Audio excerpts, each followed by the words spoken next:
Estados Unidos fue la cuna de las libertades económicas y políticas, el país que nos enseñó que si das libertades a los ciudadanos, ellos podrán construir un país más próspero.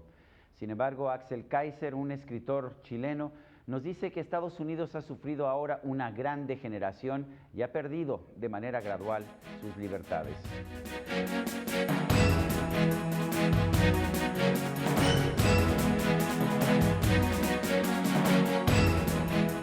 Axel Kaiser es estudiante del doctorado en la Universidad de Heidelberg, en Alemania. Es también director ejecutivo de la Fundación para el Progreso de Chile. Ganó el primer lugar en el 8º concurso de ensayo Caminos de la Libertad con el trabajo La Gran Degeneración, el ideal perdido de los padres fundadores de Estados Unidos. Axel Kaiser, gracias por estar con nosotros en la entrevista. Uno siempre piensa en Estados Unidos como el gran país liberal, el gran país de libertades. Ciertamente es el país que nos dio primero este concepto muy definido de que si quieres tener libertad tienes que dar libertad económica a los ciudadanos. ¿Qué ha pasado en todo este tiempo con Estados Unidos?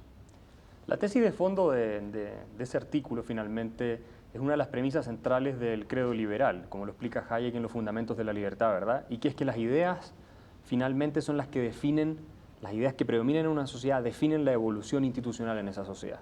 Entonces Estados Unidos se funda sobre la base de una filosofía liberal clásica, importada de Inglaterra, que recogen los padres fundadores, Thomas Jefferson, James Madison, John Adams, en menor medida Alexander Hamilton, y ellos consagran eso en la Declaración de Independencia de Estados Unidos y también luego se establece en la Constitución de Estados Unidos. Un gobierno limitado en que el principio mayoritario se encontraba férreamente controlado por la misma Constitución y en que la libertad económica se entendía como la base de todas las demás libertades.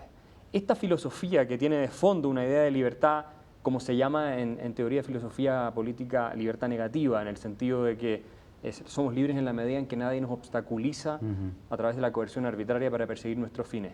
Bueno, eso fue cambiando. En el siglo XIX ya se observan tendencias de una filosofía que es contraria y que sostiene que los seres humanos no somos libres si no podemos conseguir aquello que nos hemos propuesto y no tenemos los medios para conseguir aquellos que nos hemos propuesto.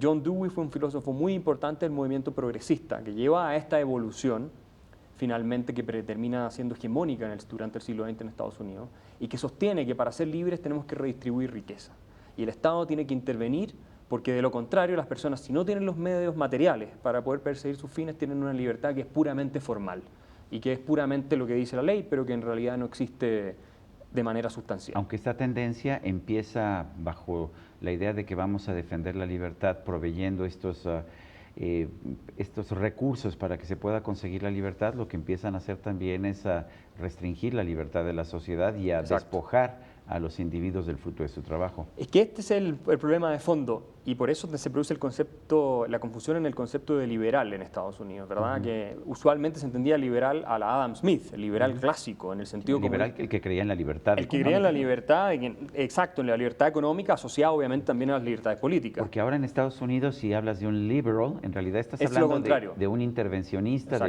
quizás un progresista, un izquierdista, pero no un liberal. Es que esa es la transformación, la transfiguración que se produce con el movimiento progresista de la idea de libertad, y donde filósofos como John Dewey jugaron un rol tan relevante, porque ellos lo que dicen es, usted ya no es libre cuando lo dejan perseguir su felicidad de manera, digamos, ininterrumpida, que es lo que propone la Declaración de Independencia de Estados Unidos. No, usted para ser libre lo que requiere es de cierto mínimo, de ciertos medios materiales que el Estado le tiene que proveer.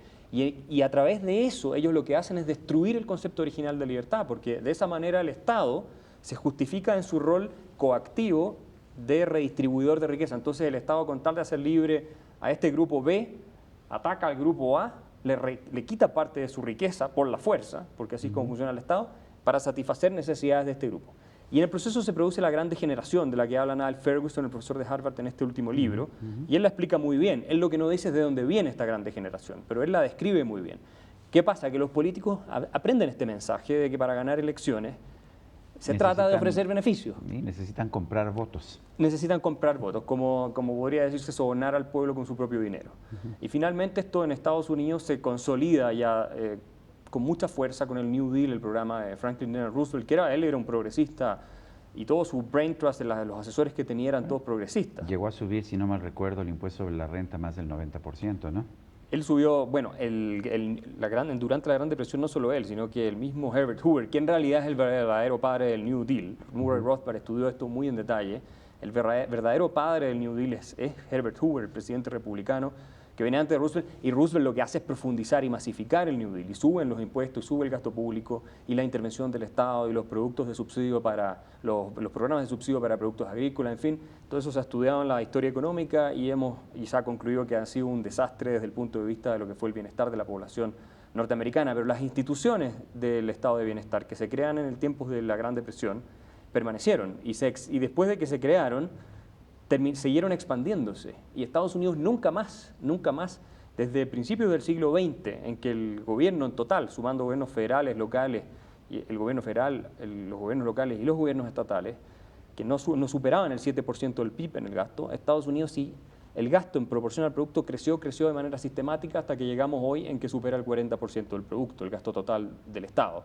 Y hoy día estamos en la crisis que estamos porque estas instituciones del estado de bienestar, que se fundaron en esta filosofía que fue contraria a la que dejaron los padres fundadores de Estados Unidos, han llevado simplemente a una situación insostenible en un estado de bienestar que ya no es viable. Bueno, fuera de algunos matices, sin embargo, Estados Unidos tiene un sistema similar al que vemos en Europa o en Canadá, sí, o en otros países. ¿Está funcionando? ¿Por eso ha sido adoptado por tantos países? No, es que estas son ideas de moda que plantean los intelectuales, son ideas que los intelectuales ponen de moda y en definitiva los políticos las toman muy rápidamente. Fue un poco lo que ocurrió con Keynes, ¿verdad? Que Keynes le da a los políticos una justificación para intervenir y gastar todo lo que puedan y les da una justificación económica, entonces todo el mundo abrazó a Keynes. Y a los políticos obviamente esto les conviene, todas estas ideas, porque en definitiva... A ellos les conviene manejar el dinero. Les conviene manejar el dinero. El político tiene el poder del político radica en poder controlar el dinero de su pueblo. Mientras más impuestos le quiten al pueblo, más poder tiene él para redistribuir, poder comprar elecciones, satisfacer los grupos de interés que los apoyan, etc. Entonces este sistema está fracasando, está colapsando en Europa. Si uno ve la crisis de la deuda en Estados Unidos es el mejor ejemplo. En el presupuesto del gobierno federal, el 60% de lo que se gasta el gobierno federal en Estados Unidos son entitlements, son derechos sociales. Un poco más del 60%. Y eso es lo que tiene el país con tantos problemas, porque evidentemente nadie quiere decirle a la población, y por esto es una amenaza a la democracia, porque nadie le quiere decir a la población que todos estos beneficios que se le han prometido ya no se pueden seguir pagando. Y no se atreven a subir más los impuestos porque la economía está en una tremenda crisis, producto también del intervencionismo de los bancos centrales y cosas que hemos discutido en otra oportunidad.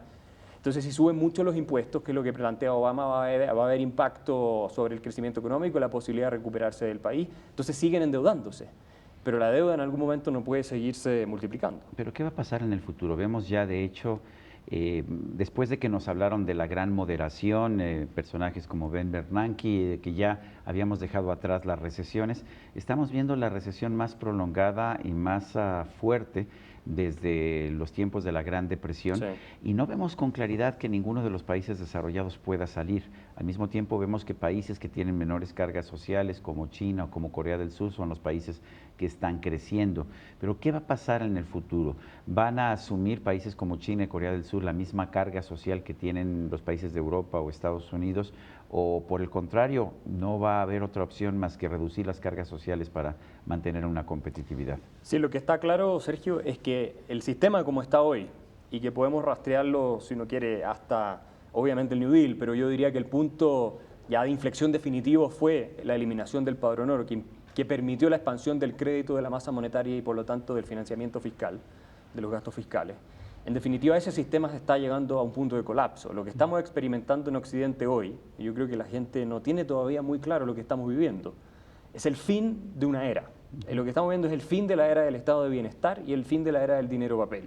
Lo que se planteaba en el discurso del rey de los Países Bajos de Holanda, precisamente con esas palabras, es el fin de la era del estado de bienestar. Efectivamente, el rey de Holanda le dijo, un país rico, Holanda, ¿verdad? Con un estado de bienestar muy generoso, pero ya no lo pueden financiar. Entonces el rey de Holanda se anticipó, el gobierno de Mark Rutte, digamos, pero el rey de Holanda en representación. El discurso lo escribe Mark Rutte. Lo escribe Mark Rutte y el rey de Holanda finalmente lo da a la nación, en fin. Pero lo que él dice es, nosotros no podemos seguir financiando esto. El Estado ya no da más. El estado de bienestar que tuvimos los últimos 40, 50 años en Occidente it's finished, está terminado. Esas fueron las palabras que usó literalmente el rey de Holanda. Y esto no solamente vale para Holanda. Si uno va a ver el caso de Francia, Francia va a pasar a ser a partir del próximo año el país del mundo occidental con el Estado más grande, con más de un 60% sobre el producto. Y está en una crisis absoluta en términos de crecimiento económico, empleo. Lo curioso es que los países que más hicieron crecer su Estado, como los países escandinavos, en los últimos años han empezado una retracción de ese Estado. ¿Y cuál ha sido la experiencia en esos países? Ha sido bastante positiva. Es decir, Suecia es el mejor ejemplo. Tal vez Suecia llegó a un punto en que el Estado de bienestar y una serie de cargas, en fin, hicieron colapsar el sistema en los 90, reformaron mucho, introdujeron, por ejemplo, en el sistema escolar el sistema de Friedman, de los vouchers. Es un país que sigue teniendo impuestos altos, pero que liberalizó, privatizó, en fin, tomó una ruta sin renunciar absolutamente a lo que había sido las políticas de redistribución, pero tomó una ruta mucho más liberal y les ha ido relativamente bien. Ahora, hay mucha gente todavía en Suecia que critica que el Estado todavía es demasiado grande y que los impuestos son muy altos y mucho capital intelectual sueco, gente muy preparada, muy calificada, se va de Suecia porque no quiere seguir pagando esos impuestos. Algo que por lo demás pasa también en Alemania. Alemania tiene una migración neta negativa de capital, digamos, intelectual o de capital humano. Se van los que están mejor pagados. Pero sigue habiendo intentos incluso de todavía profundizar más este crecimiento del Estado. En Suiza hubo un referéndum, fue rechazado, pero hubo un referéndum que, por ejemplo, prohibía que las empresas pagaran más de 12 veces a sus directivos de lo que pagan a su trabajador con menores ingresos. Lo que decían las empresas es, bueno, me vas a obligar a salirme de Suiza. Finalmente fue rechazado, pero estamos viendo que ese tipo de propuestas surgen con una enorme facilidad. Lo que ocurre, Sergio, es que en tiempos de crisis económica y en tiempos de problemas sociales muy fuertes, como lo que se ven en Europa, en Estados Unidos, las respuestas populistas, proteccionistas, nacionalistas, estatistas, son las que ganan terreno, no son las respuestas liberales. Y lo que la gente no sabe en general, porque esto tampoco se dice en los medios y la mayoría tampoco tiene el tiempo para dedicarse a estudiar estas cosas, es que estos problemas han sido generados fundamentalmente por las intervenciones de los gobiernos en las economías y por cargas tributarias que simplemente son insostenibles. Entonces, el problema está en que ahora, claro, buscan chivos expiatorios y los políticos siempre le van a echar la culpa a alguien más. Le van a echar la culpa a los explotadores, a los especuladores, a los empresarios. Y este tipo de iniciativas gana terreno porque las personas también, es verdad, mucha gente la está pasando mal y ve un grupo que la está pasando no tan mal o que la está pasando bien.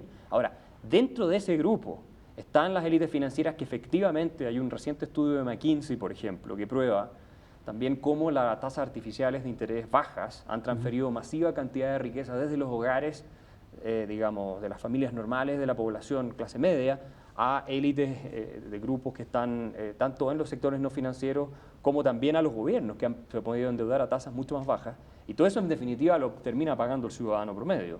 Y entonces la redistribución que se genera de abajo hacia arriba es nuevamente por la intervención, ¿verdad?, que se produce por bancos centrales, que son órganos creados por los estados para manipular el sistema monetario. Y eso es algo que ya se está discutiendo cada vez de manera más abierta y frontal en el mundo entero.